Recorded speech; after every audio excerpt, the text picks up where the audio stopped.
The rain came down in thick, heavy sheets, soaking the sidewalks of the small town of Brentwood as headlights pierced the misty gloom of dusk. Ethan Cole stood in the express checkout lane of Dale's Market, his hoodie damp and his boots squeaking on the tiled floor.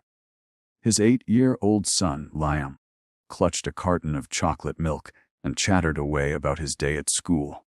Something about a science experiment gone wrong, and a class pet on the loose. Ethan smiled absently, nodding as he pulled out his wallet and paid for their few groceries, some eggs, bread, fruit, and a discounted frozen lasagna that would have to do for dinner tonight. Life had never been easy since his wife, Emma, passed away 3 years ago. A sudden illness took her, and with it, any sense of stability he once knew. Now it was just Ethan and Liam against the world. He worked long hours as a mechanic at Mason's garage, barely making ends meet, and tried his best to be present for Liam, though exhaustion often shadowed his every step. Still, he didn't complain. Some had it worse. As they moved toward the exit, Liam paused to tug on his father's sleeve. "Dad, that lady's crying." Ethan turned to see a woman in military fatigues standing at the self-checkout, her face pale and tight with frustration. 3 young children huddled beside her. A boy around 10 holding a box of cereal, a toddler girl clutching a stuffed bunny, and a middle child who looked maybe 6, with eyes that darted nervously between his mom and the screen. The machine beeped repeatedly, and Ethan could hear the automated voice announce the same error. Card declined. The woman fumbled with her wallet, her hands trembling slightly as she pulled out another card, only for the machine to repeat the same message. Her eyes welled with tears, and she muttered under her breath, "No, not now." Without thinking, Ethan stepped forward. "Ma'am, let me take care of it." She blinked, startled, as if she hadn't realized anyone was watching. "No, I can't let you do that." Ethan offered a gentle smile. "I've been there. Really, let me help." He pulled out his debit card and swiped it through the reader before she could object. The total wasn't much, just under 62. But the look on her face made it feel like $1 million. The children stared up at him, unsure at first. Then the oldest boy softly said, "Thank you, sir." The woman's voice cracked. "You didn't have to do that." "I know," Ethan replied. "But I wanted to. My name's Ethan. This is Liam." She wiped her eyes and extended a hand. "Sergeant Madison Reyes. These are my kids, Tyler, Ava, and Micah.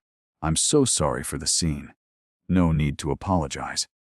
You just got caught in a tough moment." Madison gathered the bags while her kids stood silently, unsure how to process the stranger's kindness. Ethan helped her with the bags despite her protests, carrying them out to her old minivan in the rain. The thing was rusted out along the fenders, and the rear window had a plastic bag duct taped over it. He noticed her license plate, a military family sticker barely clinging to the metal. "You new in town?" Ethan asked as he loaded the last bag. She nodded. "Just got transferred to the local reserve unit 2 weeks ago. My husband passed away last year. We've been bouncing around since then, trying to find some footing." Ethan's heart sank. He didn't pry. He knew that pain intimately. "I'm sorry. I really am. Thank you," she whispered. "I hate accepting help. I always try to be strong for them." "There's strength in letting someone help," Ethan said. "You're not alone." She looked at him like no one had said that to her in a long time. Then, pulling a pen from her coat, she scribbled her number on a crumpled grocery receipt. "Please, let me repay you somehow, even if it's just dinner or something." Ethan folded the receipt into his pocket. "Don't worry about it. But I wouldn't mind dinner. Liam and I don't exactly eat like royalty." Madison laughed softly, the sound wary but warm. "It's a deal." They said their goodbyes, and Ethan and Liam watched the battered van drive away. Liam tugged on his sleeve again. "She seemed sad, Dad." "She's been through a lot," Ethan replied, brushing the boy's damp hair back. "Sometimes a little kindness makes all the difference." Liam tilted his head. "Like when Mrs. Caldwell at school didn't have lunch and I gave her my cookie." "Exactly like that," Ethan said, smiling. That night, As the rain tapped gently on the windows of their small apartment, Ethan couldn't stop thinking about Madison. There was something about her, a quiet dignity, a worn strength that hadn't yet broken, even under the weight of life's trials. He didn't do what he did to be a hero, but something told him their paths had crossed for a reason. The next day passed without much excitement. Ethan returned to the garage, where he spent most of the day underneath a '96 Chevy truck, while Liam stayed with the neighbor, Mrs. Gleason. The work was steady but grueling, and he came home with grease under his nails and an ache in his back. He had just set down his keys and kicked off his boots when there was a knock at the door. Liam jumped up, running to answer it. "It's the lady from the store." Ethan smiled as Madison stepped inside, holding a tray of something wrapped in foil. Her kids were with her, each holding a small bag or container. "Hi," she said, looking almost sheepish. "I made dinner." Ethan raised his eyebrows. "You didn't have to." "I wanted to," she said. "It's Puerto Rican rice with chicken. My grandmother's recipe. I hope you're hungry." Hungry didn't begin to describe it. The smell filled the room with warmth, and within minutes, their modest kitchen was filled with laughter, conversation, and the clatter of dishes. The kids sat cross-legged on the floor with Liam, watching a cartoon, while Ethan and Madison talked quietly at the table. "You said your husband passed?" he asked gently. Madison nodded. "Army Special Forces. He struggled with PTSD after his 3rd deployment. One night, he just didn't come home." Ethan reached across the table, not touching her hand, but offering the comfort of his presence. "I'm so sorry." She gave a grateful smile. "It's been hard. The kids are strong, but they miss him, and this move, it was supposed to be a fresh start." Ethan looked around the room, flickering fluorescent lights, chipped countertops, and the unmistakable clutter of a home lived in by a tired parent. "Fresh starts are messy," he said, "but they matter." They spoke for over an hour, and by the end of the night, it felt like they weren't strangers anymore. Madison helped clean up the kitchen, and before leaving, she paused at the door. "You know, you didn't just help me with groceries," she said quietly. "You helped me breathe again. Even just for a moment." Ethan didn't know what to say, so he nodded. "Anytime." And as he stood there watching her and her children walk out into the night, Ethan Cole had no idea just how much his small act of kindness would change the course of not only her life, but his own. The air was crisp with the scent of autumn as leaves danced along the pavement in lazy spirals. The morning sun peeked through scattered clouds, and the low hum of the town waking up filled the streets. Ethan Cole was elbow deep in the hood of a Dodge Charger at Mason's garage, wiping his hands with a rag as sweat clung to his brow. The clang of tools and the faint buzz of country music playing from the shop radio created a familiar rhythm. Life hadn't gotten any easier, but for the first time in a long time, it felt lighter. It had been 2 weeks since that rainy night at the grocery store when he helped Sergeant Madison Reyes and her 3 kids. In that time, something unexpected began to blossom between them. It started with a shared dinner, then a visit to the park with their children, and soon turned into daily calls, small favors, and laughter over cups of bad coffee. What started as kindness had quietly grown into a connection neither of them had anticipated. That afternoon, as Ethan stood beneath the raised car, the sound of soft laughter reached his ears. He ducked out from under the hood to see Madison and her 3 children stepping into the garage. She carried a basket of sandwiches and thermoses, and her kids clutched paper bags filled with snacks. "Afternoon, gentlemen," Madison said with a grin. "We brought lunch." Ethan blinked, surprised. "You didn't have to do that." "I know," she said, setting the basket on the workbench. "But you've been helping us with so much. Consider this a peace offering, and a bribe to let me reorganize that mess you call a tool wall." Tyler, her eldest, grinned and headed toward Liam, who had joined his dad at work for the day. "Let's build a race car from scrap, Liam." Micah and Ava followed, their tiny footsteps pattering on the concrete. The shop, once a space filled only with the creak of metal and the scent of oil, was suddenly alive with laughter and motion. Madison pulled her dark hair into a bun and eyed the cluttered tool rack with mock horror. "You seriously live like this?" Ethan chuckled. "Hey, I know where everything is. Mostly." She rolled up her sleeves, revealing a tattoo on her forearm, an eagle with folded wings, a tribute to her fallen husband, and began pulling wrenches and sockets from the wall. Ethan watched her for a moment, then handed her a fresh cloth. Not many people would show up to a grease pit like this and offer to clean. "I'm not most people," Madison replied with a wink. They worked in tandem, the silence between them easy and unforced. As they organized, Ethan learned more about her, how she joined the military at 19, her struggle with bureaucracy after her husband's passing, and the way she kept her family afloat with sheer willpower and discipline. Madison was resilience wrapped in warmth, and Ethan found himself wanting to be part of her world in a way he hadn't dared want anything since Emma died. Later that evening, as they all shared sandwiches and cold lemonade on a bench behind the garage, Madison glanced over at Ethan. "You know, I meant it. I do want to pay you back." Ethan shook his head. "You already have. My son smiles more. I smile more. That's priceless." She went quiet for a moment. "I've spent the last year fighting to survive. Pushing people away, because I didn't want to be a burden. But you didn't see a burden. You just saw someone who needed a hand." "I know what it's like to carry that weight alone," Ethan said. "And sometimes, just having someone help carry it for a little while, it changes everything." Madison didn't reply. She simply reached out and touched his hand. A brief, grounding gesture that spoke volumes. For a few seconds, they just sat in the quiet hum of the setting sun, hands resting together, watching their children laugh in the golden light. In the days that followed, the bond between their two families deepened.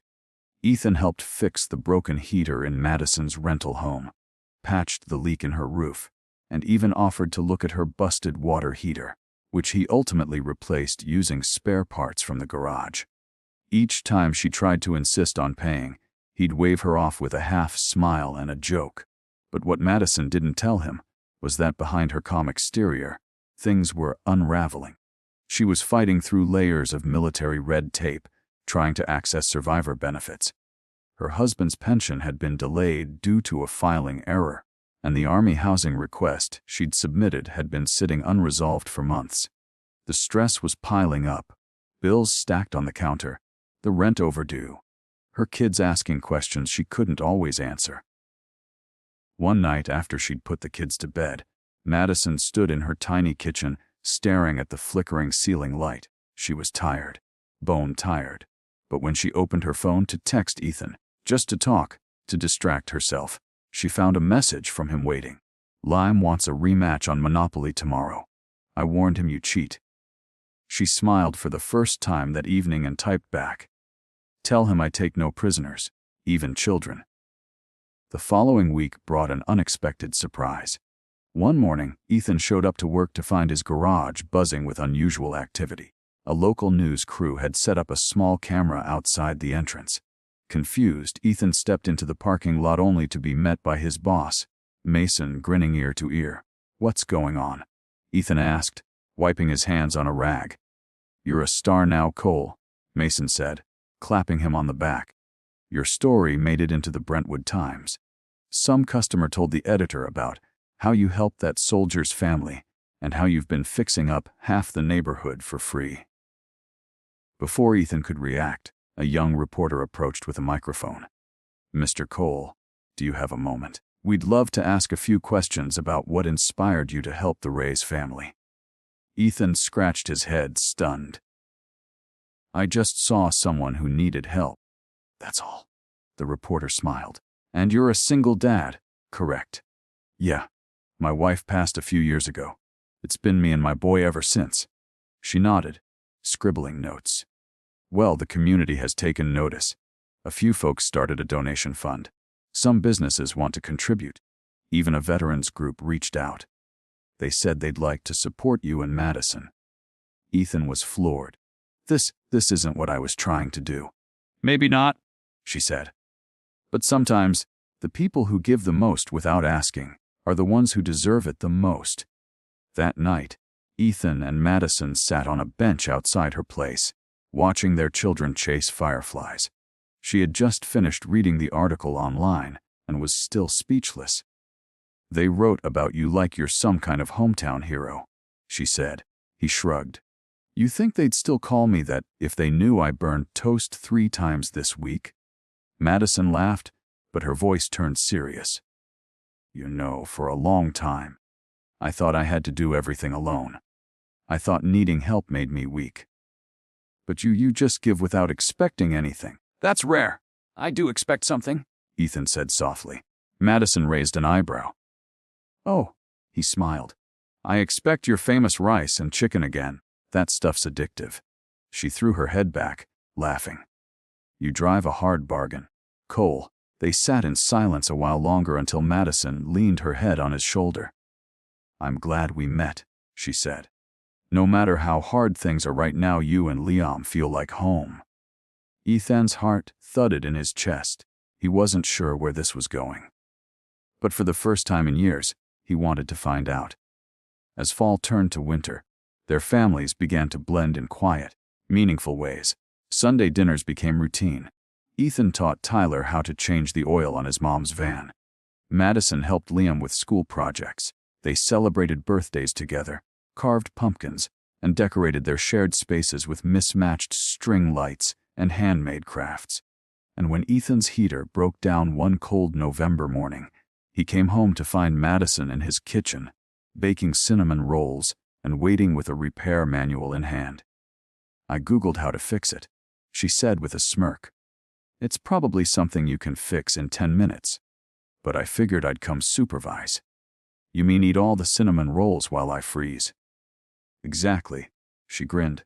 Ethan laughed, and in that moment, surrounded by warmth, cinnamon, and laughter, he realized something he hadn't dared believe possible.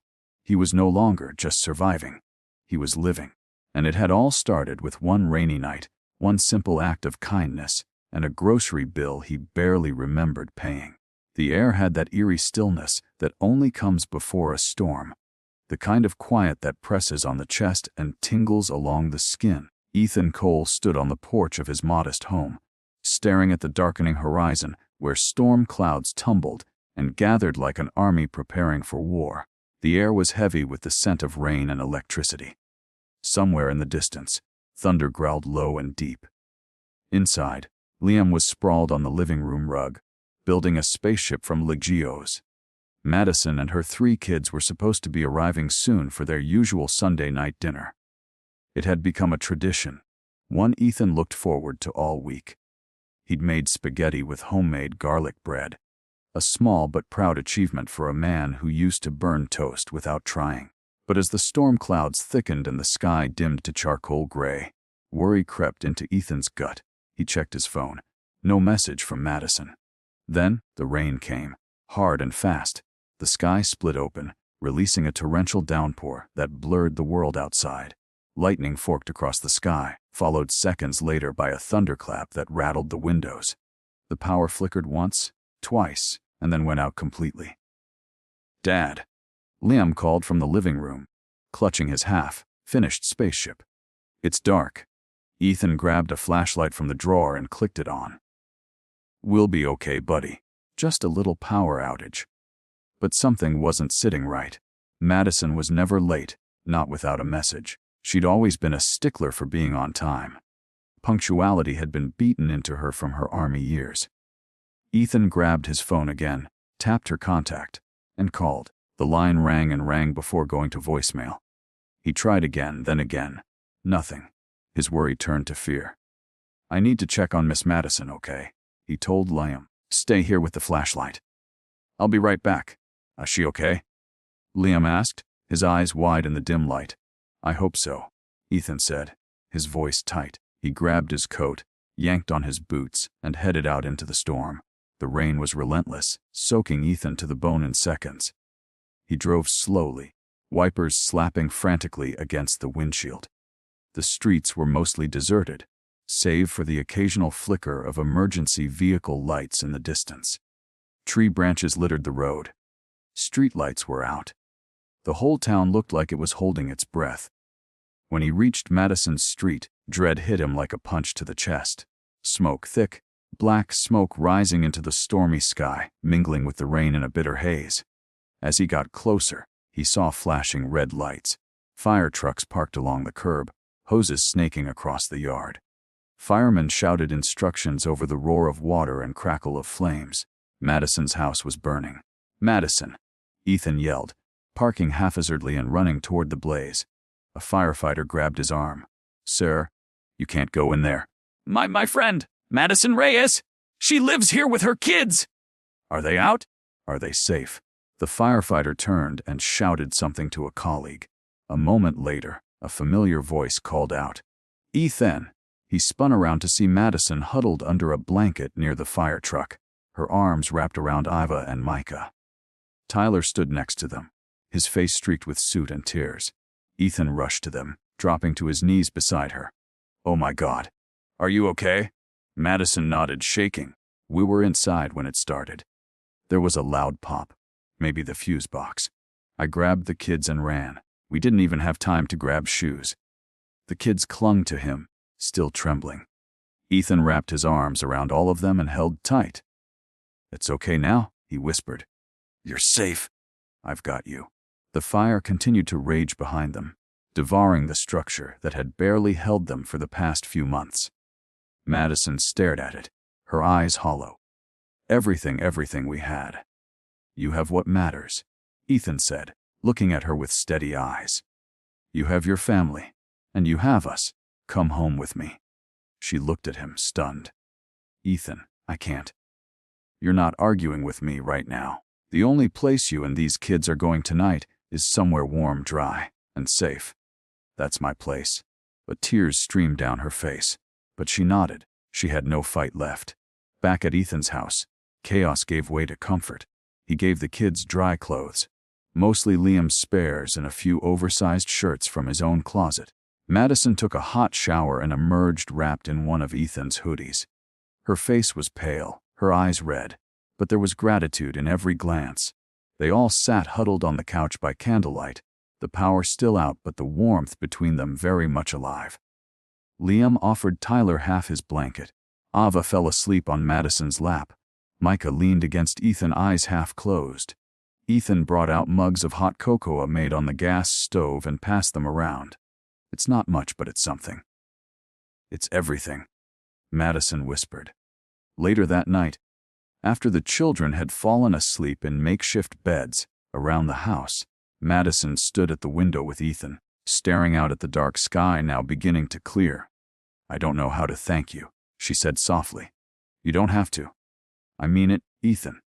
That house was all we had. Now we have nothing." He turned to her. "You have Liam. You're not alone." She looked at him, eyes glistening. "You say that like it's so simple." "Because it is," he replied. "We're better together than we ever were alone." For the first time, Madison let her walls down completely. She leaned into him, resting her head against his chest. He held her, steady and sure, like an anchor in a storm-tossed sea. In the days that followed, the town of Brentwood rallied around them in ways Ethan never imagined possible. The story of Madison's house fire spread fast, especially after people connected it to the man who had helped a soldier at the grocery store and never asked for anything in return. Donations poured in.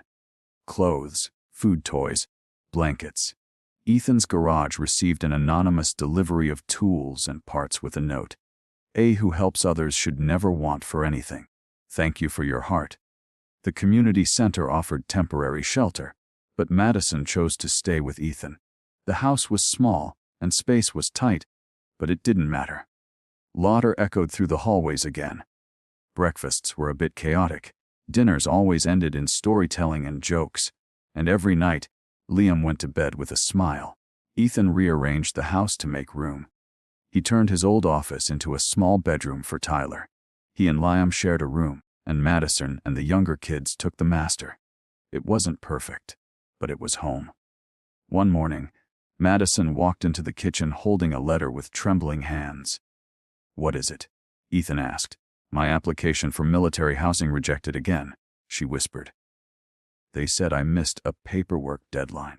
It's been sitting on a desk for months, and now it's too late. Ethan's fists clenched. That's unacceptable. She laughed bitterly. It's the system. It doesn't care. Well, I do, Ethan said. You're not going back to sleeping on couches or asking for handouts. We'll figure this out. Together. She looked up at him, something in her eyes changing. You always say that. Like we're one unit. Like we're already a family, he offered. She hesitated, then smiled. Yeah, like that. One cold evening, while Madison was out running errands with Ava, a man in uniform showed up at Ethan's garage. He was tall, with graying hair, a decorated chest, and a stern but kind face. You Ethan Cole? The man asked. Yes, sir. The man extended his hand. Colonel Raymond. I served with Sergeant Reyes' husband. Word about you reached our unit. I'm here representing the Veterans Association. Ethan shook his hand, puzzled. How can I help? You already did, the colonel said. You saved a soldier's family. You gave them safety, dignity, and kindness. Now it's our turn. He handed Ethan a thick envelope. Inside was a letter confirming that the association was awarding a full year of financial aid to cover Madison's living expenses. And a separate check for Ethan's garage, a community business grant from a donor who wanted to remain anonymous. Ethan stared, speechless. Colonel Raymond smiled. You didn't do it for the reward. That's why you deserve it. That night, Madison returned to find Ethan sitting on the porch, holding the letter in his lap. What's that? She asked, noticing the strange look on his face. He stood, walked to her, and handed her the letter. She read in silence. When she finished, her eyes were wide with shock. This is real. It's real, he said. Looks like you've got a village behind you now. She stepped forward and wrapped her arms around him. No, I've got you. They stood there under the stars, the last of the storm clouds gone, holding on to each other with everything they had. And though they had both lost more than they ever should have, they now stood on the edge of something new. Something stronger, something built not on obligation, but on hope, love, and the unshakable belief that together, they could weather anything. Winter had settled over Brentwood with a quiet grace. Snow-blanketed rooftops, lined sidewalks, and turned the world into a hushed canvas of white and silver. The holidays were just around the corner, and Ethan Cole's house pulsed with a warmth far deeper than heat from the furnace. It was the warmth of laughter, of shared stories, of second chances. Life had changed drastically over the past 2 months. Ethan's once quiet home was now a patchwork of noise and joy. Liam had 3 new siblings, each of whom had found a rhythm in their new shared life. Tyler had become Ethan's shadow at the garage, asking questions, fetching tools, and pretending to know more about cars than he did. Ava loved baking with Madison in the kitchen, and Micah insisted on sitting on Ethan's lap every time they watched a movie. Madison herself had transformed. The constant worry that once shadowed her face had softened into something hopeful. Though her husband's death remained a quiet ache she carried, she no longer carried it alone. Her eyes held strength again. When she laughed, it was full and free. Ethan watched all of it unfold with a quiet awe, never saying out loud the words he had come to believe with every fiber of his being. This was meant to be. It was a Saturday morning when the letter arrived. Ethan was shoveling the walkway, while the kids built a lopsided snowman in the yard. Madison stepped out with a steaming mug of coffee in one hand and a crisp envelope in the other. Her eyebrows were furrowed. This just came, she said, handing it to him. It's from the National Military Family Support Organization. Ethan wiped his gloved hands on his jacket and opened it, expecting a donation, thank you, or informational flyer. But the words inside stopped him cold. Dear Mr. Cole, you have been nominated for our annual Hero Helper Award by Sergeant Madison Reyes and several members of the Brentwood community. Your compassion and selflessness in supporting the family of a fallen soldier have inspired countless others and exemplified the values we seek to honor. We are pleased to inform you that you have been selected as this year's recipient. The awards ceremony will take place at the Brentwood Community Center on December 20th. Please join us as we celebrate your extraordinary impact. He stared at the letter, stunned. They picked me. He asked aloud. Madison smiled softly. Of course they did. He looked at her. You nominated me. I did, she said, stepping closer. You never ask for recognition, Ethan. You never look for applause. But what you've done for me, for my kids, it deserves to be seen. Ethan felt overwhelmed.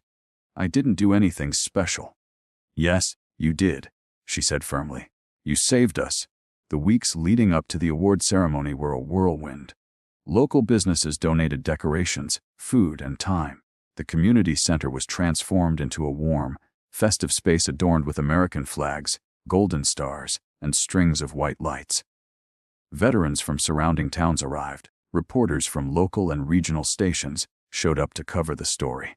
And through it all, Ethan remained humble. He still worked long hours at the garage, even as a mysterious surge of new customers flooded in. People who'd read about his story and wanted to support his business. He put aside his nerves for the ceremony, focusing instead on making sure Liam and Madison's kids had warm jackets and snow boots. What he didn't know was that Madison, behind the scenes, was orchestrating something even bigger. The day of the ceremony arrived cold and clear. Snow sparkled on tree branches like powdered diamonds, and the streets were filled with families heading to the event. Inside the community center, the auditorium was packed. Madison sat in the front row with the kids, all dressed in their best. Liam in a little blazer, Ava and Micah with bright red bows, and Tyler in a borrowed tie. Madison wore a deep blue dress and held a small bouquet in her lap, her heart thudding in anticipation. The mayor stepped up to the podium first, followed by a few members of the veterans group. They each spoke of sacrifice, of quiet heroism, of kindness in the face of hardship. Then the room fell still as the MC took the stage. Our final guest of honor is a man who asked for nothing, but gave everything. He didn't know the woman in line behind him that day in the grocery store. He didn't know she had lost her husband, or that she was fighting a battle of her own, but he saw someone in need, and he acted. That act of compassion didn't end at a grocery bill. It became something greater. It became a home, a second chance, a new family. He paused, then smiled. Ladies and gentlemen, please welcome our 2025 Hero Helper Award recipient, Ethan Cole. The applause was thunderous. Ethan walked slowly to the stage, clearly overwhelmed, his cheeks redder than usual. He stood at the podium and looked out over the sea of faces. Neighbors, strangers, veterans, and at the very center, Madison and the kids. His voice shook slightly as he began to speak. I don't really know what to say, he admitted. I didn't do anything any of you wouldn't have done. I saw someone struggling, and I helped. Not because I'm a hero, but because I know what it feels like to be in that spot. He glanced at Madison. When I lost my wife, I didn't think I could get through it. But I had my son. I had a reason to keep waking up. And then I met Madison and her kids, and suddenly, the pieces I thought were gone forever, they started coming back together. He swallowed hard. They saved me just as much as I helped them. The applause returned, more heartfelt this time, filled with teary eyes and standing ovations. But the night wasn't over. As Ethan stepped off the stage, another man came forward, Colonel Raymond, dressed in full uniform. I have one more surprise, the colonel said, holding an envelope. An anonymous donor, someone who served with Sergeant Reyes' husband, has made a contribution in your name. Mr. Cole, your home mortgage has been paid in full, and a 2025,000 grant has been awarded to your garage to expand operations and hire 2 veterans as apprentices. The crowd erupted. Ethan stood frozen, stunned, as Madison rushed forward and threw her arms around him. The kids joined, forming a circle of hugs and tears and joy. I told you, Madison whispered through tears. You were a blessing to us, and now you're being blessed right back. The following days were a blur. Local papers ran headlines. Single father helps soldier's family receives unexpected reward. National networks called. The story went viral online, and messages of support poured in from around the country. But Ethan didn't let any of it change him. He showed up to work early Monday morning, just like always, only now with 2 new employees, veterans named Mark and Diego, who had been looking for a fresh start. He introduced them to Tyler, who now proudly claimed the title of assistant mechanic in training. At home, the house felt warmer than ever. Madison no longer talked about leaving. The kids had stopped asking if they'd have to move again. The fridge was always full, and laughter was no longer a guest. It was part of the family. One evening, after the kids were in bed, Ethan and Madison sat on the back porch, sipping cocoa, watching the snow fall under the porch light. A quiet peace settled between them. "You changed our lives, you know," she said, resting her head on his shoulder. He smiled. "You changed mine." They sat like that for a long time, until finally, she whispered, "I never thought I'd feel safe again." "Not really. But with you I do." Ethan turned, cupped her face in his hands, and kissed her, soft, certain, and full of the promise that tomorrow would always come with them standing together. Months later, in the spring, the garage was bustling with business. The new veterans program had become a local success story. Liam and Tyler were building their own go-karts. Madison had taken a part-time job counseling military spouses, helping others through what she'd once faced alone. And on a bright morning filled with birdsong and blooming tulips, Ethan knelt in the backyard garden, ring in hand, heart pounding. "Madison Reyes," he said, looking up into her startled, teary eyes. "You and your children are the best thing that's ever happened to me. Will you marry me?" She didn't hesitate. "Yes." And as their children screamed with joy, and the wind carried laughter through the trees, Ethan knew that every hardship, every sleepless night, every lonely year had led to this moment. He had helped a soldier's family when they needed it most, and in return, he had been blessed beyond words.